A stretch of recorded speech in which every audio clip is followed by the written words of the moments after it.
Spring 1970, my first love. Hello, I am Mr. Kim, who is 72 years old this year. As people get older, they may not remember what they had for lunch yesterday.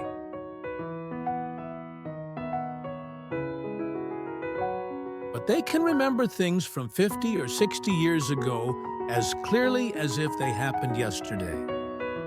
For me, that's what my first love was like. Now that I'm a grandfather,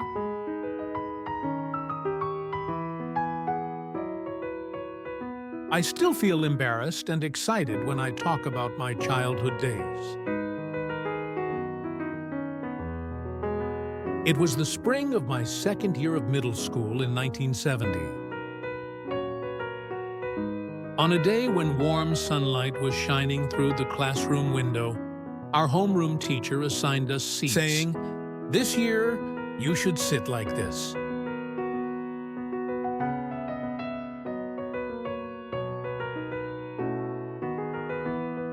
I sat down with a pounding heart, and next to me sat a girl with long, neatly tied hair.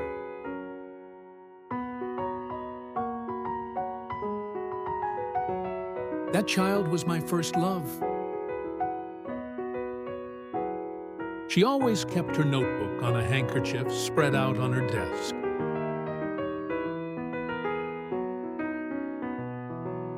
And even her appearance was so neat that it made me feel unnecessarily cautious. The child's name was Lee Young. He was such a lovely child, answering with a clear and neat voice, "Yes," every time roll call was called. I couldn't even say a word properly while sitting next to the child.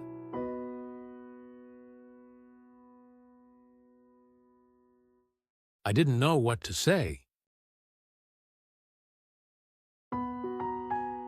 As the first week went by, I just watched Young studying from the side.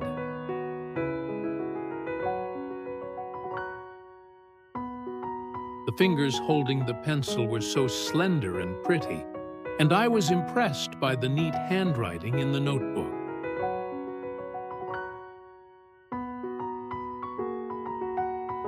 One morning, Young dropped her eraser.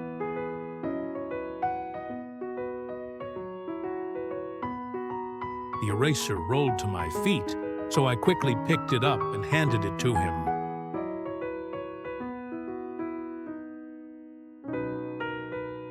"Thank you," Young said with a small smile. Her smile was so pretty that my face lit up. I think I only thought about Young's smile all day that day. After that incident, we started talking little by little. It was mostly about homework and classwork, but to me, it was the most precious conversation in the world.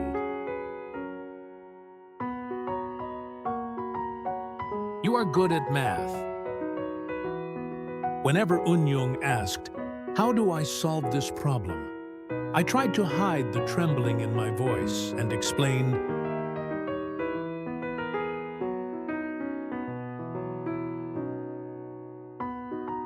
the joy I felt when Young said, "Oh, I see," and showed her understanding is still vivid.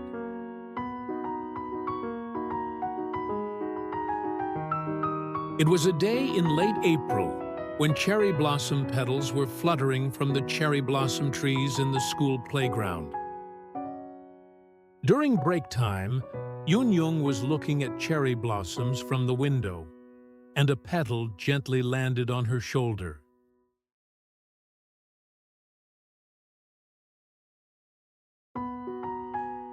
"Young, flower petals," I said cautiously. Young looked back at me, as if she couldn't find them.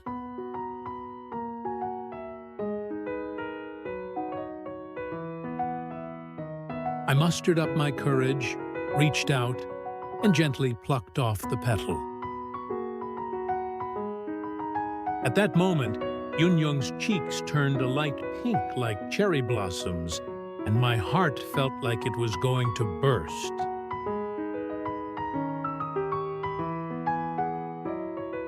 "Thank you," Yun-Young said in Her a voice small was voice. so beautiful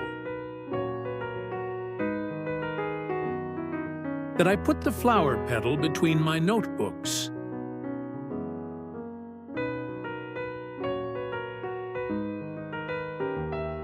Thinking back now, it was a truly innocent time.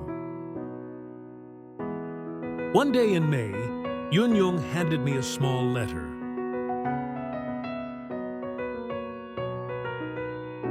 I can't tell you how much my hands were shaking when I received that letter you secretly handed me during class.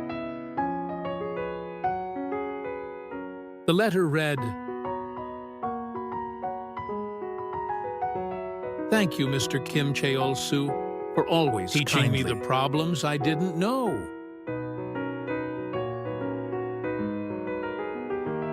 Thanks to you, my math score has improved a lot. Let's stay close in the future." After receiving that letter, I couldn't sleep properly for several days.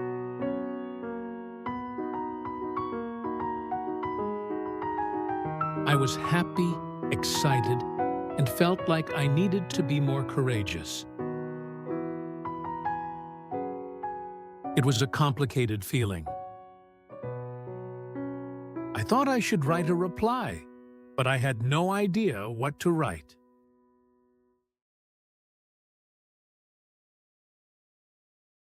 I tried writing it more than 10 times and then ripped it up, tried writing it again and then ripped it up, and in the end I didn't have the courage to reply. Even now, when I think about it, I still regret not having had the courage back then. One day, as summer vacation approached, Yun-Young said this to me. "Cheol-soo, do you want to meet at the bookstore downtown during the vacation?"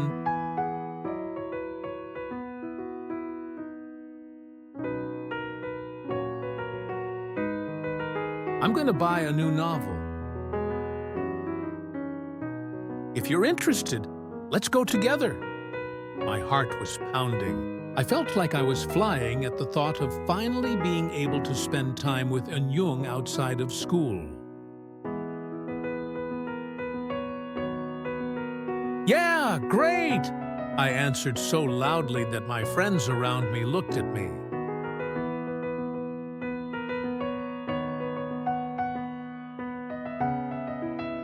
The appointment was at 2:00 p.m. on the first Saturday of the vacation, in front of the downtown Central Bookstore.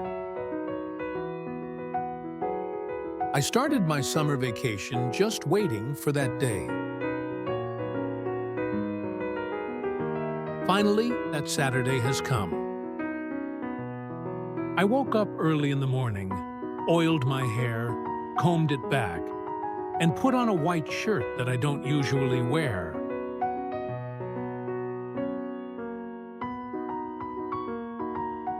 My mother smiled and said, "Cheol-soo, what's going on today?"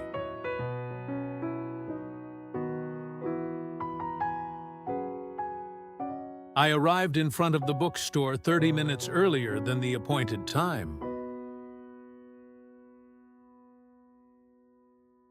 and was waiting when I saw Yun-Young walking towards me from afar in a white one-piece dress. I usually only see Yun-Young in her school uniform, but this one-piece dress was so pretty that I couldn't help but stare blankly for a while. "It's not too late, is it?" Yun-Young asked with a smile. "No, I just got here too." It was a lie, but I didn't want to show that. I waited for 30 minutes.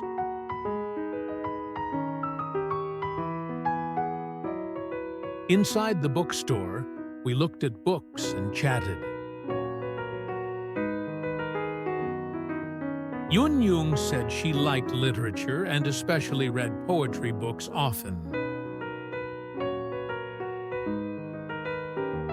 It was because of Yun Yung that I first became interested in poetry. After leaving the bookstore, Yun Yung said she was thirsty, so we went into a nearby tea house.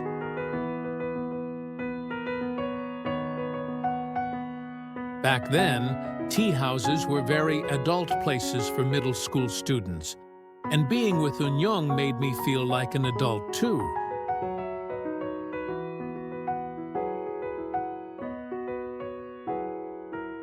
While we were chatting over a refreshing lemonade, I took a small gift out of my pocket.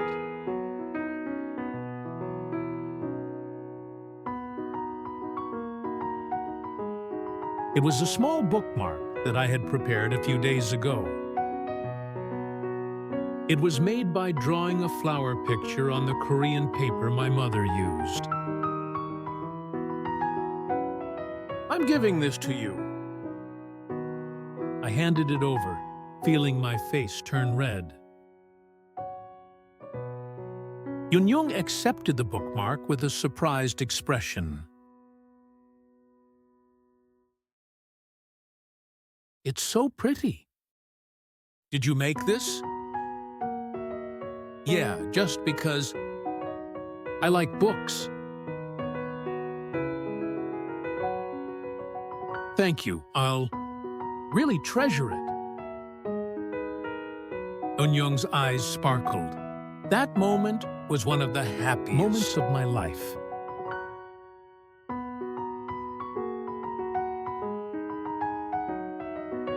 Summer is over, and the second semester has begun.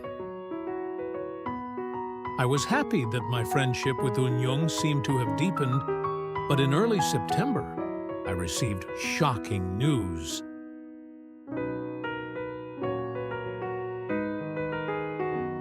I heard Yun Yung is transferring schools. The homeroom teacher said that Yun Yung's father was transferred to Busan.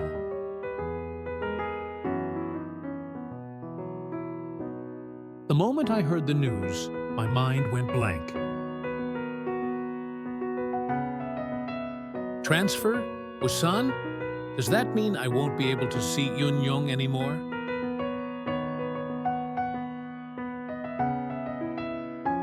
Yun Yung was also very sad. Every break, he would come to me and say, "I don't want to transfer schools." I didn't know what to say to comfort her, so I could only say, "It's okay. Just keep writing letters."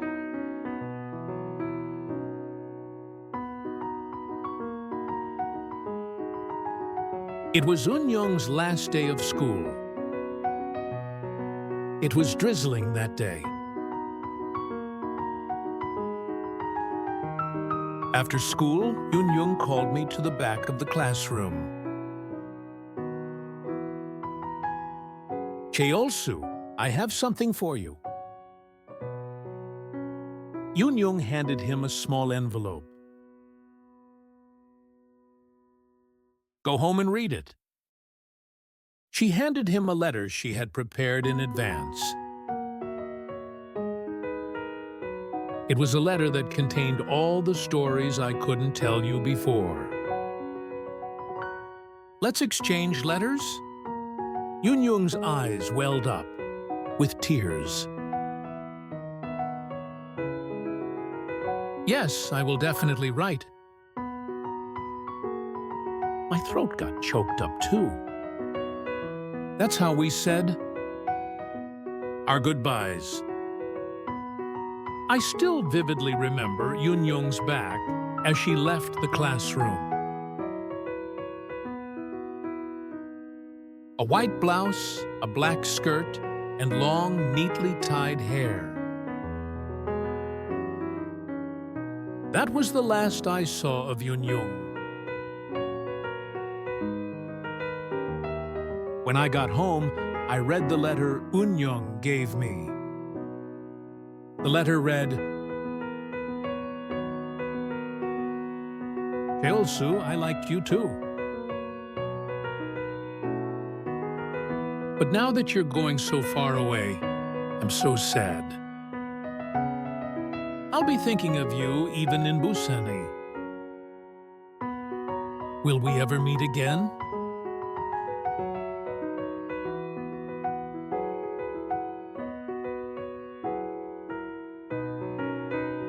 I'll treasure the bookmark you made for me. Stay healthy and study hard. By I cried for a long Young. time after reading that letter. I felt a mixture of happiness and sadness. When I heard that Yoon liked me too, I also wrote a reply. I put all the stories in my heart that I couldn't tell before. And I sent a letter to Yoon's new address in Busan. I sent a letter and waited for a reply. A week passed, 2 weeks passed, a month passed, and still no reply came. I sent the letter again, thinking I might have written the address wrong, but that didn't come back either.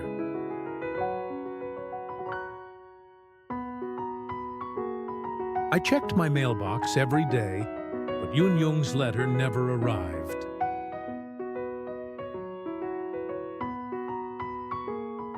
I found out later that Yoon's family had moved again in Busan, so my letter probably wasn't delivered.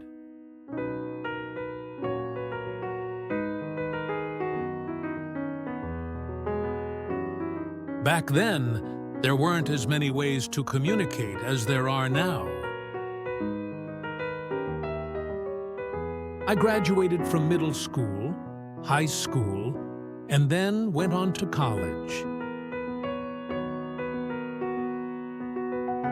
As time passed, my longing for Yoon gradually faded away. Of course, I couldn't completely forget it. But as I got caught up in my daily life, it naturally just entered my memories.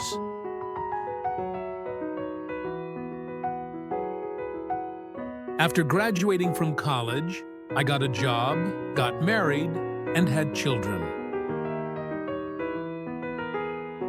I've lived an ordinary but happy life with my family. But sometimes, on spring days when cherry blossoms are fluttering or on autumn rainy days, I suddenly think of Yoon. 50 years have passed like that. One autumn day after I retired, I happened to stop by a bookstore downtown. That bookstore was the one I went to with Yoon 50 years ago. Of course, the building was newly built and changed a lot, but the place remained the same. I was looking at books in the poetry section when I heard someone next to me say, "This poetry book is really good."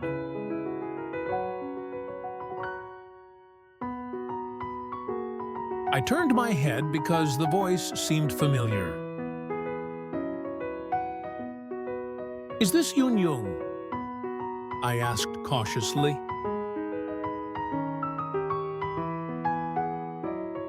He looked at me, and his eyes widened. Cheolsu? Time has passed, and we have changed a lot, but those eyes remain the same as they were 50 years ago. "Is it really you?" Yoon asked in disbelief. "Yeah, it's me." Yoon My voice was We trembling, met for the too. first time in 50 years and sat in a cafe next to the bookstore and had a long conversation. Yun graduated from college in Busan, became a teacher, met her husband, got married, and raised 2 children. She said her husband passed away last year, and she now lives alone. I didn't receive your letter back then. I'm sorry, said Yun. I went to Busan and moved again. So I waited for your letter. But I was upset because it didn't come. I was waiting for your reply, too. But it's okay, we met now. Yun took out an old piece of paper from her wallet and showed it to me.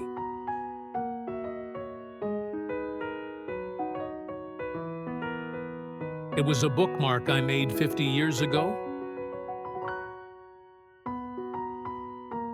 I still carry it with me and treasure it for the rest of my life.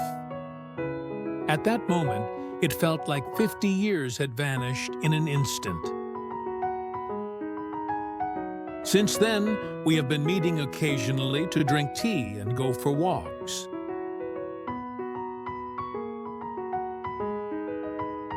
We are now grandparents, but when we meet sometimes, we go back to the hearts of the boy and girl we were back then.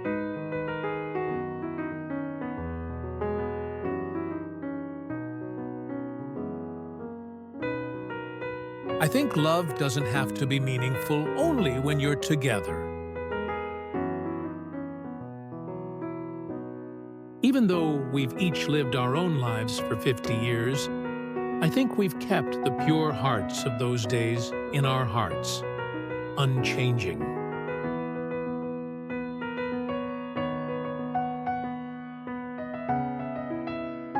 My grandson is now in his 2nd year of middle school, and seeing him excited about something these days reminds me of my own childhood.